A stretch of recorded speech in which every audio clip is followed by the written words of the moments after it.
presented in the Senate and where he identified lawmakers and DPWH officials allegedly involved in the anomaly in flood control projects. Mr. Diskaya, ito po ba'y pinatotohanan niyo pa?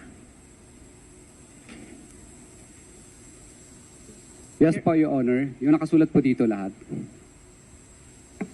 Your narration of facts in your affidavit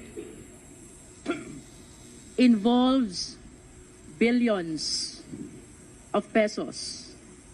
Mr. Diskaya, significantly under the law, if it is 50 million and below, the case is violation of Anti-Graft and Corrupt Practices Act. But if the case is more than 50 million, it constitutes violation of anti-plunder law. I want you to realize violation of anti-plunder law is punishable by life imprisonment and it is a no bail offense. Which means if information will be filed by the Sandigan against you and your other co-accused during the entire period of hearing, kayo pong mag-asawa and the rest of the co-accused ay makukulong at mapapahiwalay sa inyong mga anak. Do you realize that?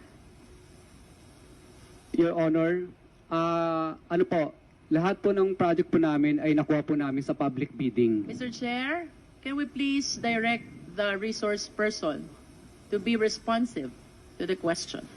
Please be responsive, Mr. Diskaya. Your Honor, lahat po ng project namin ay nakuha po namin sa public bidding. Mr. Chair, for the guidance of the resource person, I will repeat the question. Earlier, ang sabi po ni Mr. Diskaya, to this time ay pinatototohanan pa rin niya ang nilalaman ng kanyang sinumpaang salaysay. And I wish to remind him that that sinumpaang salaysay constitute an offense we call violation of anti-plunder law.